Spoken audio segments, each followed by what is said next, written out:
brought to you by Silver Pumps. Top quality और consistent performance के लिए सिर्फ सिल्वर पंप्स नाम याद रखना। आज गए थे भजन लाल शर्मा और भजन लाल शर्मा ने पंडित दीनदयाल उपाध्याय गरीबी मुक्त ग्राम योजना, दादू दयाल घुमंतु सशक्तिकरण योजना, गुरु गोलवलकर आशान्वित ब्लॉक विकास योजना, दीनदयाल जी के नाम पर, दादू दयाल जी के नाम पर, गुरु गोलवलकर के नाम पर ये जो ग्रामीण योजनाएं खोल रही है बीजेपी अपनी विचारधारा के उस लड़ाई को स्नेह स्नेह जनता के बीच लेकर जा रही है, जहां पर अभी भी निचले स्तर पर ये नाम उतने लोकप्रिय नहीं है जितना कांग्रेस ने इतने सालों में गांधी नेहरू के किए हैं। अब पता नहीं कितना हो पाएगा, मगर ये अच्छी पहल थी कि दिहाड़ी जो मजदूर होते हैं उनके लिए करीब 100 करोड़ रुपए ट्रांसफ़र किए गए।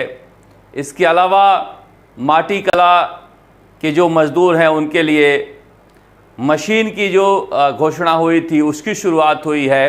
तो ये जो शुरू में जो घोषणाएं थी, अगर ये लागू हो जाती हैं तो ये भजन लाल शर्मा के लिए बड़ी उपलब्धि साबित होगी। ये मैं बार बार इसलिए कह रहा हूँ कि ये इस तरह के योजनाएं जो हैं अशोक गहलोत और वसुंधरा राजे अपने चुनावी साल के आखिरी में लागू किया करते थे, जो मैंने कल भी आपसे कहा था। मगर ये लगातार पहले बाड़मेर, फिर बीकानेर और अब भरतपुर, लगातार जिस तरह से योजनाएं शुरू की जा रही है जनता के बीच जाकर, भरतपुर के हैं तो फिर हाथों में लोग लहराते हुए तस्वीर लिए हुए हैं। ये तस्वीर कांग्रेस और बीजेपी सरकार में भी आती थी, मगर आखिरी के 2 सालों में आती थी। यहाँ से एक अच्छी पहल है कि पंजीकृत निर्माण श्रमिक लाभार्थियों को सीधे खाते में पैसा भेजा जा रहा है। अब इसको लेकर बहुत सारी बातें कही जा रही है कि भीड़ कहाँ से आई, भीड़ कौन लाया।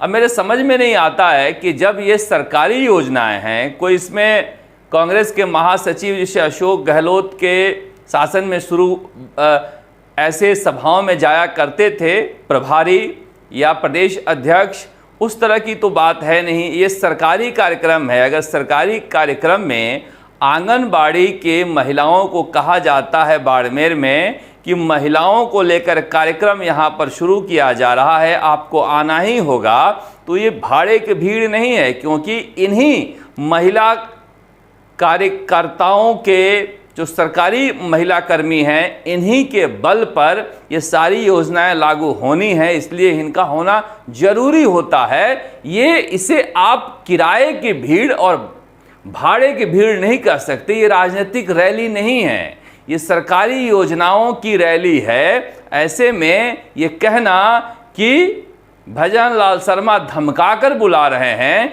ये धमकाकर बुलाना नहीं हुआ, ये तो ड्यूटी पर आना हुआ। क्योंकि आप ही अगर बाड़मेर में जाकर, जहाँ पर ये योजनाएं शुरू हो रही है महिलाओं के लिए, अगर यही महिला कर्मी नहीं समझेंगी तो आखिरी छोर पर खड़ी हुई महिलाएं क्या समझेंगी। फिर तो वही बात हो जाएगी कि अशोक गहलोत जी मोबाइल बांट रहे थे, पत्रकार पूछ रहे थे मोबाइल कौन दिया है, तो महिलाएं कह रही थी मोदी।